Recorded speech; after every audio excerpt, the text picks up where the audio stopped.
Salam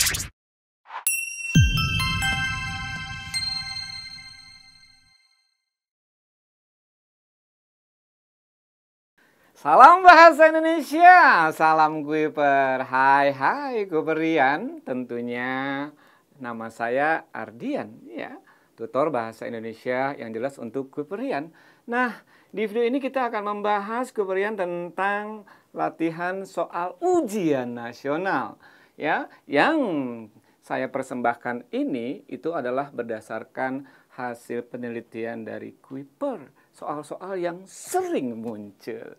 Nah, diharapkan nanti Kuiperian bisa masuk ya, lulus SMA favorit. Yuk, sekarang kita mulai berlatih. Temanya adalah tentang gagasan utama dan kalimat utama. Baik, soal nomor 1 yang ditanyakan apa Kuiperian? Gagasan utama paragraf tersebut adalah yang mana? Disajikan sebuah paragraf, ditanyakan adalah gagasan utama. Kuiperian, apa yang dimaksud dengan gagasan utama? Gagasan utama kalau dalam sebuah paragraf ini merupakan unsur yang harus ada di dalam paragraf. Ya, gagasan utama pastinya adalah memuat inti, ya, inti dari paragraf tersebut. Ya, secara keseluruhan intinya yang mana? Ya, mudah sekali konsepnya. Lalu yang ditanyakan gagasan utama, kita punya cara atau solusi ya untuk menjawab tipe soal seperti ini, yang dinamakan dengan super. Solusi Kuiper. Kuiperian, yang namanya gagasan itu terdapat di dalam kalimat utama. Jadi kita bisa mengetahui ya, gagasan utama, gasut, terdapat dalam ya kalimat utama. Kalut. Kalimat utama kita singkat aja kalut. Nah, posisi kalimat utama dalam sebuah paragraf pasti tahu adanya di mana? Adanya di A, B, dan C. A di sini adalah awal paragraf atau kalimat nomor 1. B, belakang paragraf gitu ya. Kalimat paling akhir dalam satu paragraf. Lalu C merupakan campuran. Campuran ini adalah adanya di awal atau akhir. Jadi A ditambah B. Cara mudah dengan super menentukan sebuah kalimat utama jika dia posisinya di awal, ya. Kuiperian cukup melihat kalimat nomor 2. Kalimat nomor 2. Ya, kalau kalimat nomor 2 ini menjelaskan kalimat 1, cirinya seperti apa sih? Ya, kalau ada repetisi misalnya, kata yang diulang sama di kalimat 1, ya, ada lagi pengulangan di kalimat kedua. Lalu ciri kalimat kedua sebagai penjelas atau menjelaskan kalimat utama atau di awal adalah adanya kata rujukan. Kata rujukan itu seperti apa? Ini, itu, yakni, yaitu, ya, atau tersebut. Ya, dengan demikian kita bisa ambil putusan kalimat utamanya di awal. Bagaimana kalau kalimat utamanya di akhir? Ya, di akhir terdapat ciri yang menunjukkan kalimat utama itu di belakang atau akhir. Simpulan, ya. Kalau di belakang ini ada sebuah simpulan, ditandai dengan sebuah konjungsi atau penegasan. Misalnya, oleh karena itu, gitu ya, oki, oleh sebab itu, osi. Dengan demikian. Mudah ya? Jadi kalau ada ciri seperti ini, berarti kalimat utamanya di akhir. Sudah dapat kalimat utama, kita carilah kalimat utama itu, intinya. Itulah gagasan utamanya. Ya, kalau gitu kita lihat ya Kuiperian, di soal ini kalimat nomor 2-nya. Ini 1, ini kalimat nomor 2. Apakah ada kata rujukan? Atau kata yang merujuk atau repetisi? Salah satunya, nah-nya di sini. Nya di sini adalah merujuk kepada kalimat nomor 1. Ya, ada repetisi apa lagi? Gigi. Cirinya, oh ada gigi juga gitu ya. Nah, gitu ya. Berarti kalimat utamanya jelas kalimat nomor 1. Kalau begitu, disinilah terdapat gagasan utamanya. penyakit gigi pada anak berdampak pada kesehatan masa depannya. Dengan demikian gagasannya adalah penyakit gigi berdampak pada kesehatan dan masa depan anak. Yang seperti itu ada tidak? A. Ya, dampak penyakit gigi pada kesehatan. Kita lihat di sini, ya, dampak penyakit gigi, ya. Nah, ini ada berdampak pada kesehatan. Jadi, dampak bisa dibilang dampak penyakit gigi, gitu ya, pada kesehatan. A adalah gagasan utamanya, mudah. Jadi begitu ya, gue berian. Kalau misalnya gagasan utama, lihat aja, ya. Ada nggak di kalimat utama yang seperti ini? Ada ternyata. Kalau B jelas tidak disinggung tentang dampak, ya. B bukan. Lalu C, sakit gigi berlubang dianggap hal sepele, tidak ada hubungannya dengan dampak. Tadi ya, gigi susu berlubang menjadikan struktur gigi jelek juga tidak tercantum di kalimat utama. Dengan demikian, ya, satu jawabannya adalah A. Ahai, kamu lihai. Baik, Berian, yuk kita lanjut sekarang ke pembahasan soal nomor 2. Kalau tadi gagasan utama, ini ditanyakan kalimat utama. Sementara kita sudah mengenal konsepnya, ya. Sebuah paragraf, ya, unsurnya selain gagasan utama, kalimat utama. Ya, kemudian ada kalimat-kalimat penjelas. Tadi kalimat utama posisinya sudah tahu, A, B, C. Bagaimana menunjukkan, ya, posisi kalimat utama di awal? Sudah juga tadi disinggung. Lihat kalimat nomor 2-nya. Apakah ada repetisi, ya, atau kata rujukan? Yuk kita lihat. Langsung saja kalau gitu. Tanpa mengenal batasan kelas sosial, jumlah obesitas terus meningkat.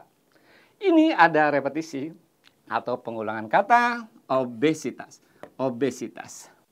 Nah, kalimat kedua ini berarti mencirikan bahwa kalimat kedua adalah kalimat penjelas yang menjelaskan, ya, kalimat utama. Yuk lihat kalimat 4 apakah termasuk juga, ya. Kebetulan di dalam pilihan cuma 1. Jadi nggak mungkin berjenis campuran. Dan tidak ada ciri di sini, ya, yang menunjukkan bahwa kalimat utamanya di kalimat 4. Dengan demikian mudah sekali, super dengan solusi Kuiper, gitu ya.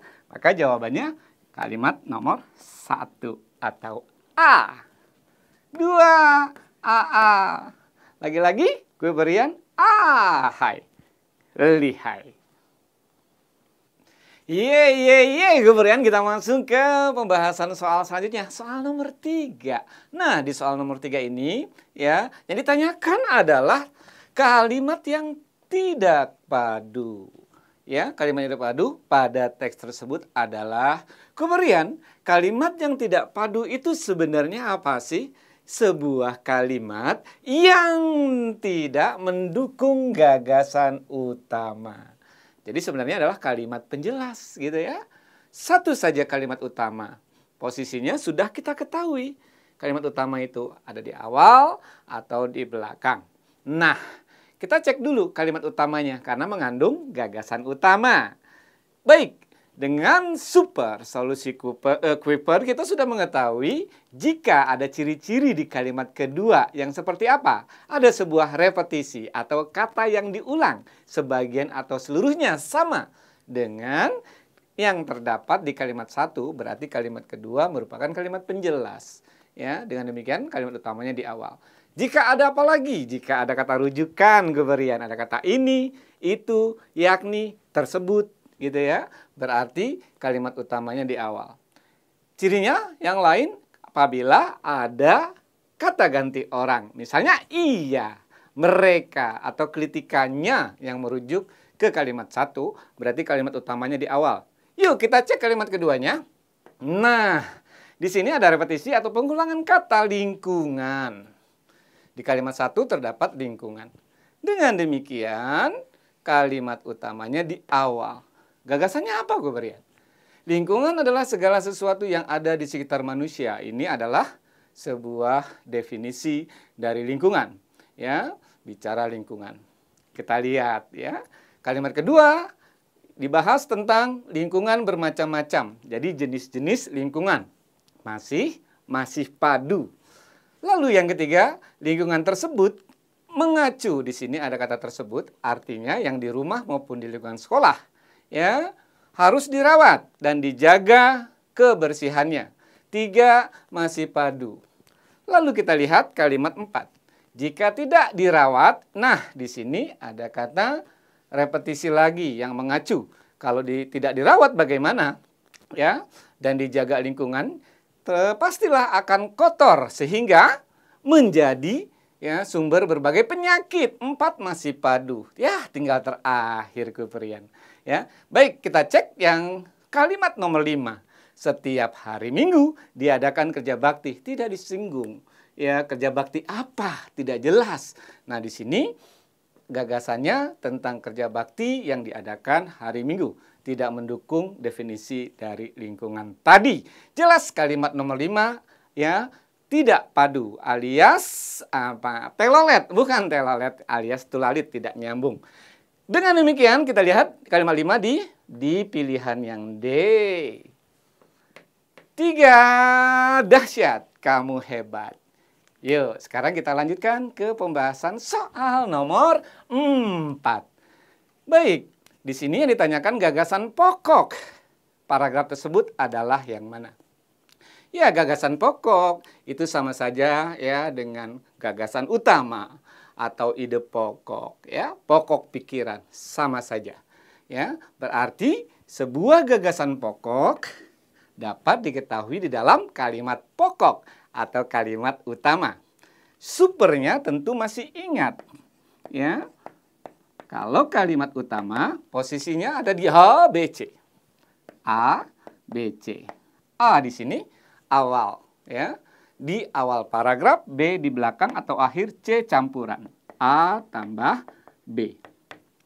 Kita juga sudah mengetahui untuk menguji kalimat itu, ya, kalimat utama itu adanya di awal, maka kita cukup melihat kalimat nomor 2.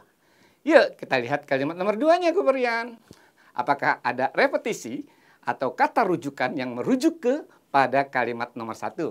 Nah, di kalimat nomor 2 ini terdapat repetisi pulau. Di kalimat 1 terdapat pulau. Baik, ini adalah merujuk. Artinya ke Pulau Komodo tadi. Ya, dengan demikian kita sudah mengetahui bahwa kalimat utamanya di awal. Nih kalimat utamanya nomor 1. Sekarang kita cari gagasan utamanya. Cara mencari sebuah gagasan utama dalam kalimat utama adalah dengan menghilangkan unsur keterangan. Gitu ya. Jadi inti subjek, predikat, objek. Keterangan kita buang. Karena apa? Keterangan bukanlah sebuah inti. Pulau Komodo, ya. Di sini ada keterangan tambahan. Nusa Tenggara Timur.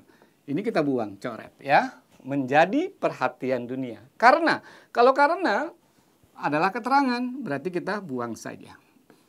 Jadi gagasannya, Pulau Komodo ya menjadi perhatian dunia. Yuk kita lirik pilihannya. Apakah ada? A. 7 keajaiban dunia adalah Komodo. Bukan. B. Populasi Komodo mencapai 1.300 ekor. Juga salah. C. Pulau Komodo menjadi perhatian dunia. Persis sama. Ya. Lalu yang D. Hewan yang sangat langka diberi nama Komodo. Bukan. Dengan demikian, soal nomor 4 mudah sekali ternyata Kuperiannya. Dengan super C. Ya, 4 adalah C. Cerdas. Kamu cerdas. Ya, Kuperian, kita sekarang bahas soal 5 ya. Soal yang kelima ini ditanyakan tentang apa? Gagasan utama lagi. Ya, ditanyakan adalah gagasan utama. Bacaan tersebut adalah apa? Tentunya kita sudah memahami konsep dan supernya. Ya, super, solusi, Kuiper. Kalau ingin mencari gagasan utama, cukup ya kita cari terlebih dahulu kalimat utamanya. Karena apa? Gagasan utama terdapat di dalam kalimat utama. Dan kalimat utama posisinya di mana? A, B, C. Di awal paragraf, belakang atau akhir paragraf, lalu ada campuran. Nah, campuran ini posisinya berarti ada di A di awal paragraf dan B ya di belakang paragraf. tidak ada di tengah-tengah, gitu ya. Buang konsep kalau kalimat utama itu adanya di tengah-tengah. Tidak, di awal dan di belakang. Itu jenisnya campuran. Setelah itu kita gunakan lagi super untuk mencari kalimat utama yang posisinya ada di awal paragraf. Cukup melihat kalimat nomor 2. Apakah ada repetisi, kata yang diulang sama seperti kalimat 1, kemudian ada kata ganti, ya, kata ganti orang maupun kata ganti tunjuk, ya, ada ia, mereka, ini, itu. Kalau di kalimat kedua ada, ya, seperti ini berarti kalimat utamanya di awal. Bagaimana jika di akhir paragraf atau belakang paragraf, entah berapa banyak kalimat, kita lihat kalimat paling akhir di paragraf tersebut. Ya, jika Cooperian menemukan ciri sebuah simpulan atau penegasan. Simpulan ini ditandai dengan kata penghubung antar kalimat. Misalnya apa? Oleh karena itu, oleh sebab itu, ya. Dengan demikian, kalau ungkapan penegasan ada kata jadi, bahkan, ya. Lalu ada kata untuk itu, ya. Ini juga adalah sebuah penegasan. Ya, kalau gitu kita lihat Cooperian. Ya, di kalimat keduanya apakah terdapat sebuah repetisi? Kita lihat di sini ada kata glukosamin. Lalu di kalimat keduanya terdapat kata glukosamin. Nah, ini sudah mencirikan bahwa kalimat kedua adalah kalimat penjelas yang menjelaskan kalimat utama. Kalau begitu ada di awal paragraf kalimat utamanya. Kita lihat kalimat paling akhir Cooperian. Ya, di sini terdapat untuk itu dari semua yang sudah dijelaskan, gitu ya. Jadi ini semacam simpulan. Asupan glukosa, ya, glukosamin amat diperlukan, ya, untuk mendapatkan kondisi sendi. Ya, ada juga di belakang. Jadi A plus B. Berarti apa jenis paragrafnya? Yaitu C, campuran. Loh, katanya kalimat utama itu utama satu. Tapi mengapa harus ada di depan dan di belakang? Secara prinsip, ya, kalimat utama yang di belakang, ya, itu merupakan satu kesatuan dengan kalimat utama yang ada di depan. Tidak percaya? Yuk kita buktikan. Ini ada glukosamin. Dikatakan apa? Dia merupakan senyawa yang penting. Untuk apa? Ya, untuk sendi. Coba kita lihat di belakang. Untuk itu, asupan glukosamin sama, gitu ya. Amat diperlukan untuk apa? Mendapatkan kondisi sendi. Itu sama. Ya kan? Dengan demikian, kita bisa mengetahui Cooperian, ya, gagasan utamanya berarti glukosamin adalah, ya, senyawa yang penting untuk sendi, ya, biar tidak retak dan sebagainya. Kita lihat di bagian atau pilihan A, glukosamin merupakan senyawa apa? Pembangun tulang dan sendi. Ya, kita beri tanda. Di sini ada glukosamin, di sini ada sendi, gitu ya. Lalu kita lihat B, pentingnya glukosamin bagi kesehatan sendi, jelas. Ya, di sini ada glukosamin, ada sendi. Mengapa demikian? Dikatakan di kalimat utama pertama gagasannya bahwa glukosamin, ya, dia membangun tulang rawan sendi, penting. Lalu asupan glukosamin, ya, ternyata apa? Untuk mendapatkan kondisi sendi yang sehat. Jelas di sini mencakup gagasan kedua-duanya. Jadi pentingnya glukosamin bagi kesehatan sendi kita. Baik, gagasannya adalah B. Bagaimana dengan C? Usia bertambah, glukosamin semakin berkurang. Ya, tidak terdapat di gagasan yang campuran ini. Lalu yang D bagaimana? Glukosamin, ya, penyebab penyakit pengapuran. Tidak ada. Dengan demikian Cooperian, jawaban soal nomor 5 adalah B. Apa? B. Bagus. Kamu jenius. Baiklah, usai sudah pembelajaran kita di video ini, ya, yang bertemakan gagasan utama, kalimat utama. Sampai jumpa. Salam Bahasa Indonesia. Salam Kuiper.